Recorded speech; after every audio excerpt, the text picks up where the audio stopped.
It feels like drowning on dry land. You're hit by wave after wave of everyone else's anger, hurt, and sadness, emotions that flood your chest like water. Yet somehow, you keep a calm smile on the outside. It might sound like a strange superpower or a curse, but it's everyday life for an INFJ. For INFJs, this hidden struggle is all too real. Outwardly, they're the friend who always knows just what to say, the steady problem solver everyone turns to. Inwardly, they're often drowning in the emotions they've absorbed, even as they bottle up their own pain.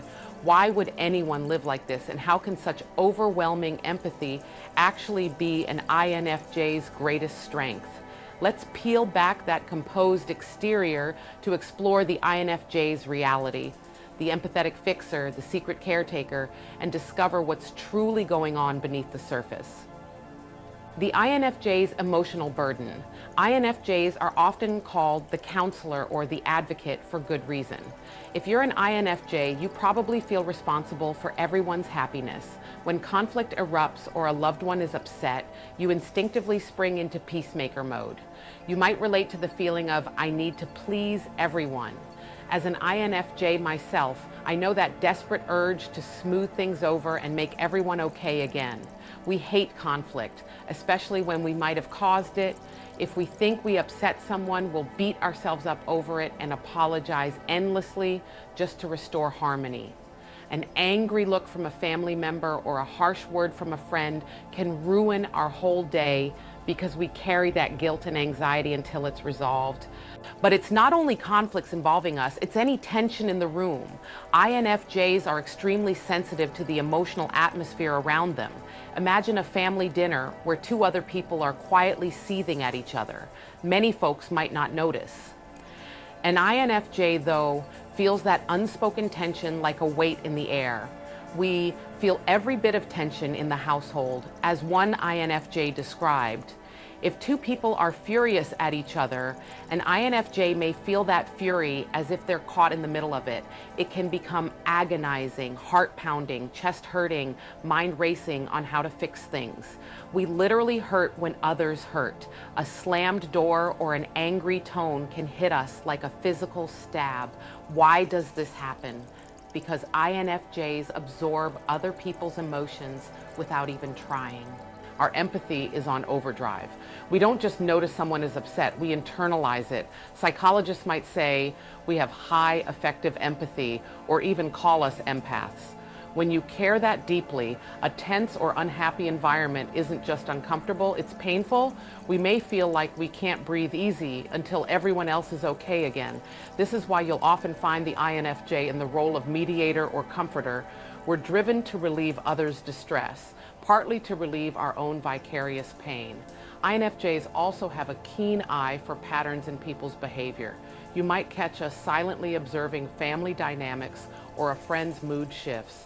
We're constantly analyzing why someone said this or why there's friction between those two siblings.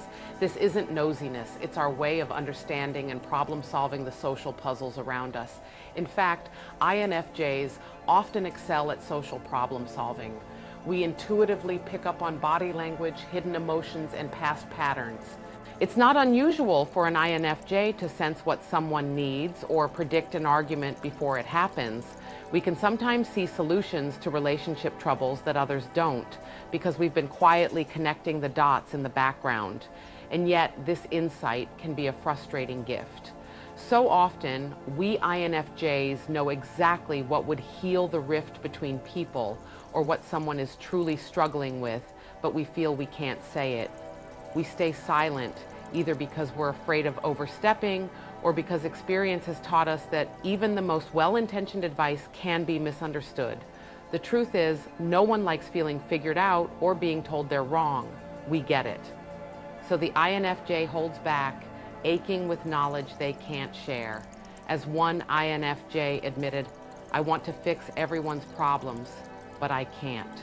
We know our deep insights might be met with denial, anger, or simply brushed off, especially if we're younger or it's family. So we often shoulder that truth alone. All of this, the constant emotional intake, the responsibility to keep the peace, the withheld advice, becomes a heavy burden.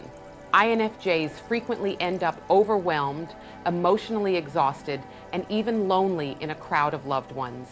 We could be surrounded by family and still feel isolated because no one else seems to feel as intensely or perceive as much under the surface. It's like living on an emotional different wavelength from everyone around you. Over time, carrying everyone's feelings and not sharing our own can indeed feel depressing and isolating. It's the INFJ paradox. We're never truly alone because we carry pieces of everyone with us. Yet that very experience can make us feel profoundly alone.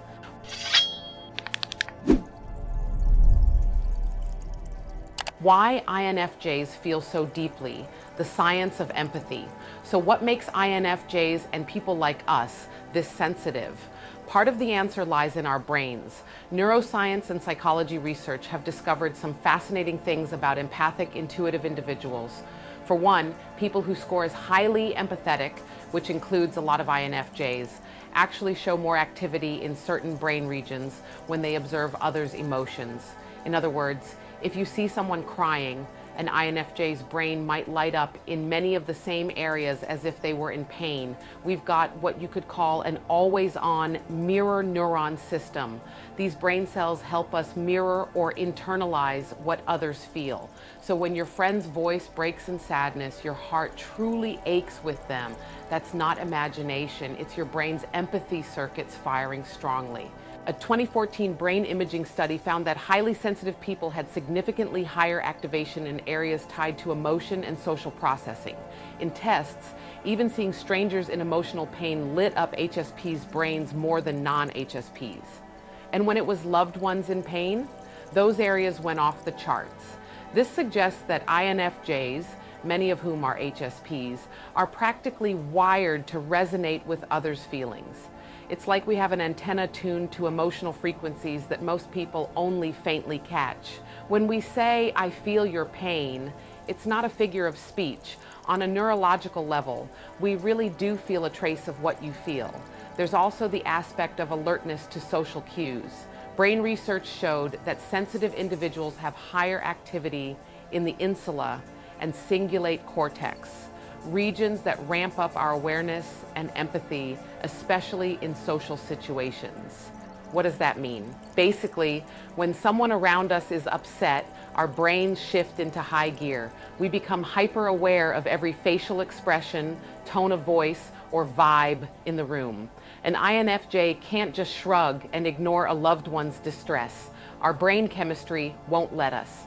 Instead, we often find ourselves emotionally on call, scanning for who needs comfort or what conflict might be brewing. Other people might be able to tune out drama and focus on their own day. An INFJ's mind automatically attends to the emotional undercurrent in the environment. Interestingly, INFJs also have a unique way of problem solving that shows up in the brain. When faced with a complex, uncertain situation, many INFJs enter what researchers nicknamed a whole brain Zen state. Rather than panicking at the unknown, an INFJ's mind can become very calm and laser focused internally. Our brain literally starts synchronizing its regions, logic, emotion, intuition, all working in concert to imagine solutions and future outcomes. Think of it like a quiet supercomputer mode. While others might freeze in chaos, the INFJ is internally gathering every piece of information, feelings, facts, past patterns to solve the problem. Ever notice how you, as an INFJ, might be the one who stays surprisingly calm during an emergency or a friend's breakdown? That's your brain engaging its special problem-solving mode. It doesn't mean we aren't affected. Inside, we might be trembling, but some part of us switches to fix-it mode automatically, searching for a way to make things right. This blend of deep empathy and intuitive analysis is what makes INFJs such skilled counselors and confidants. Our friends might say, "How do you always know what I'm feeling?" Or, "You give the best advice, you just get it." It's flattering, but it's also because our brains and hearts are absorbing a ton of data, emotions, symbols, patterns all the time. We connect the dots that others might miss, and we truly care about what those dots mean for someone's life. However, this strength comes with a cost: empathy burnout. There's only so much emotional energy one person can expend. When an INFJ has been attending to everyone's needs, resolving conflicts, and carrying others' pains, they might suddenly hit a wall. It can feel like absolute exhaustion, mentally, emotionally, even physically. In those moments, some INFJs experience what's informally known as the INFJ door slam. We shut down and withdraw completely. It's like our system says, enough. I need to block everything out now or I'll collapse. If you're not an INFJ, this withdrawal might seem sudden or confusing, but it's often an act of survival. The brain that cares so much needs a break or it risks overheating. Relationships, family, and the social problem solver nowhere is the INFJ's empathic superpower, and its challenges more evident than in our closest relationships. In our families, we often become the unofficial therapist. Picture a teenager mediating between bickering parents, or the adult INFJ who every relative calls when they need a listening ear. If you're an INFJ, you might have similar stories of playing peacemaker at an age when most kids are worried about cartoons or homework. In family gatherings, INFJs are the ones who notice Uncle Jim's forced smile or the tension between two cousins. We'll pull one aside to check in or later send a thoughtful text. Hey, you seemed a bit down at dinner, want to talk? We do this almost instinctually. It's our extroverted feeling at work, making sure everyone is okay. This is what I mean by INFJs being natural social problem solvers. We're not just aware of interpersonal issues. We feel a duty to address them. We truly want every relationship around us to flourish. We want family members to understand each other. We want friends to reconcile. We want loved ones to see their own potential instead of their failures. That idealism drives us to put in effort that others might not. Take romantic relationships. As partners, INFJs are often devoted and attentive in a way that can seem like something out of a romance novel. We listen deeply to our significant other's hopes and fears. We remember the little details, how they take their coffee, that story about their childhood hurt, and we incorporate that knowledge to make them feel truly seen and understood.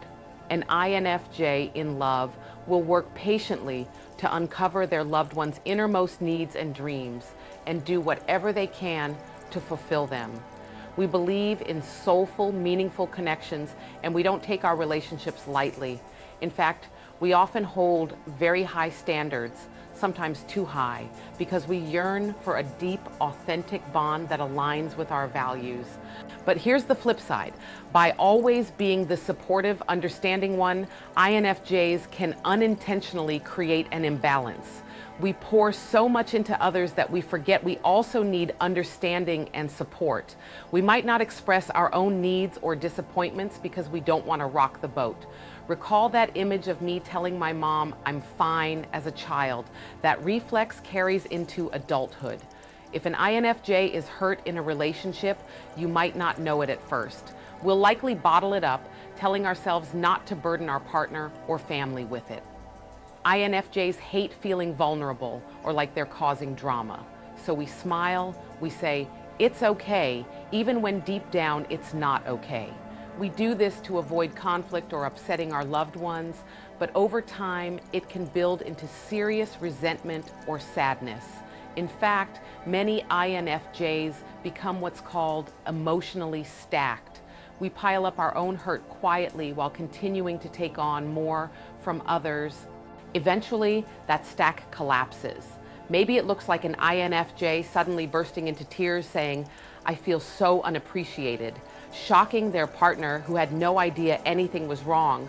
Or it could be the INFJ who ghosts a friend group for weeks because they just can't handle being the agony aunt one more day. Loved ones might be baffled. Why didn't you say something? The truth is, we tried in subtle ways, or we felt we couldn't. We might fear being misunderstood if we open up, or we worry that if we do share how we feel, it will change how you see us, and not for the better. So we suffer in silence, which is something we absolutely need to work on. For those close to an INFJ, understand that your INFJ friend, partner, family member might be struggling in ways they never voice. They're the ones who are there for everyone. So it might not occur to you that they need help or a shoulder to cry on.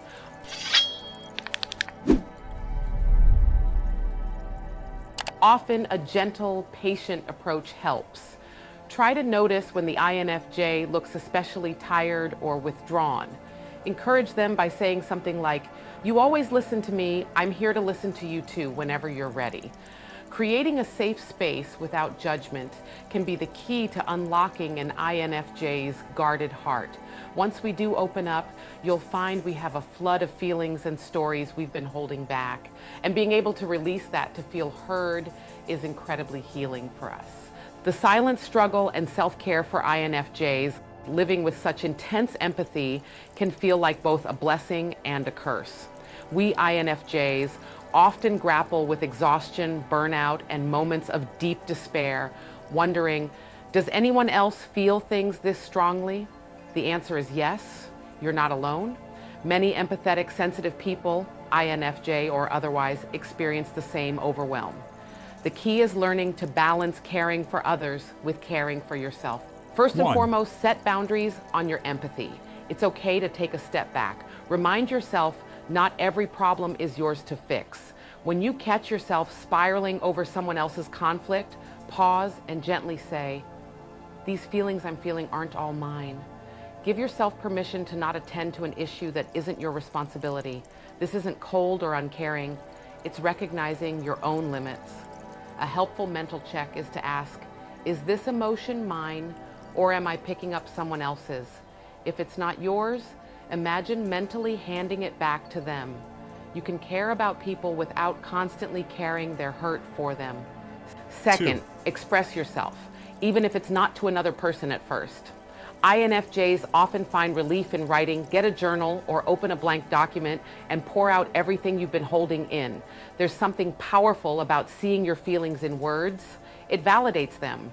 Many INFJs say that writing out their feelings or insights helps release some of that internal pressure.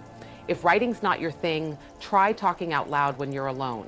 It might feel odd, but sometimes hearing yourself admit "I'm not okay" is the first step toward being okay. Third, consider confiding in a trusted friend or a therapist. I know opening up can be scary. Vulnerability hangovers are real. But think about how you feel when someone trusts you with their deep feelings. Honored, closer to them, eager to help. Giving someone else the chance to support you can deepen your relationship in beautiful ways. And if you worry about burdening a friend, remember, true friends want to be there for you just like you are for them.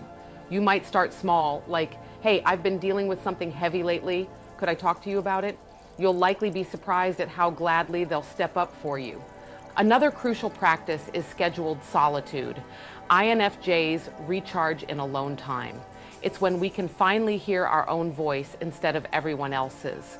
Create a space that's just yours, where you can relax without sensing anyone's expectations or emotions. Whether it's a quiet walk in nature, a locked door hour to read or meditate, or driving to a peaceful spot, give yourself that gift regularly. In those quiet moments, you'll find your emotional knots loosening. The constant empathy radar gets a rest and you can breathe. Also, be mindful of sensory overload. As an INFJ, you're not only emotionally sensitive, but often physically sensitive to noise, crowds, or chaos. It's perfectly fine to leave a gathering early or decline an invite if you're at capacity. Your friends and family might not understand, but everyone's having fun. Why are you leaving? You can gently explain, "I'm just feeling drained and need to recharge. It's nothing personal." Protecting your energy is crucial. Think of it this way.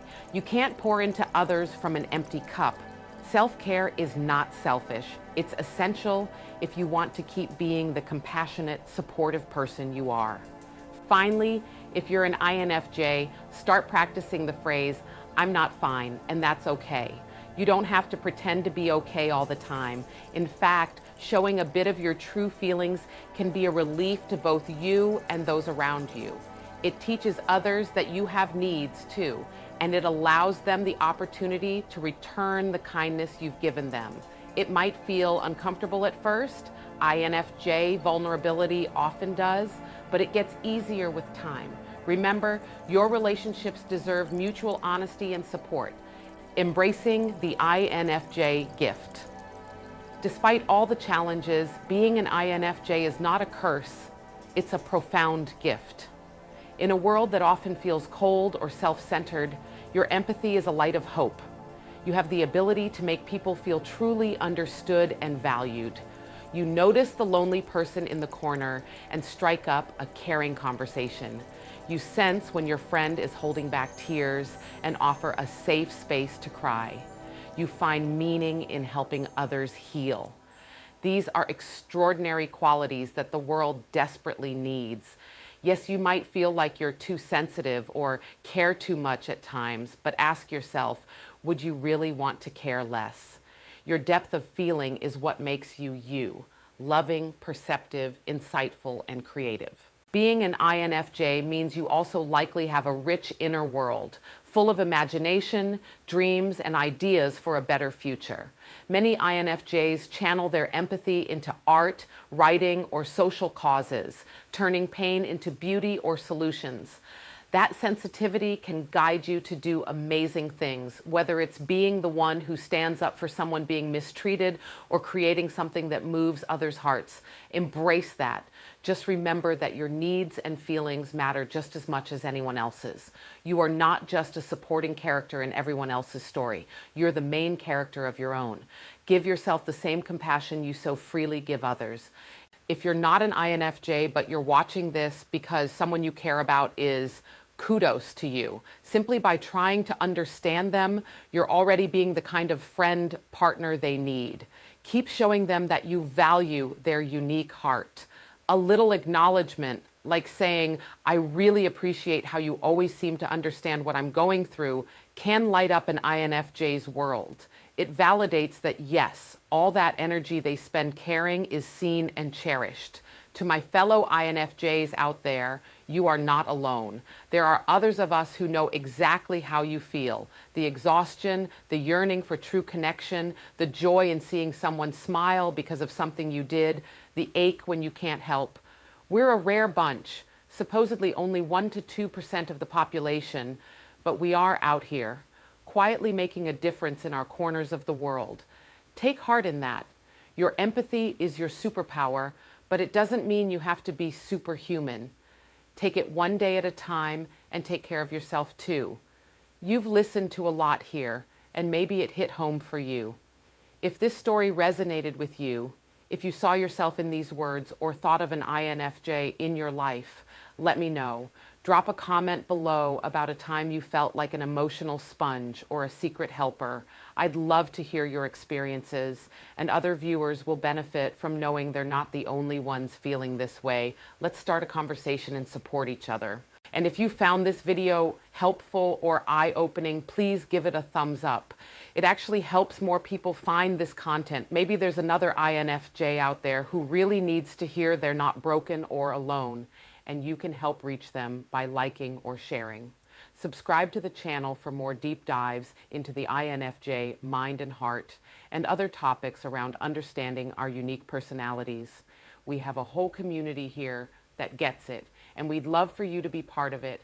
Thank you for watching and spending your time with me. Remember, your feelings are valid, your need for peace is valid, and you are not alone in this. Take care of that precious heart of yours. It's 1 in a million, quite literally, and I'll see you in the next video. You got this.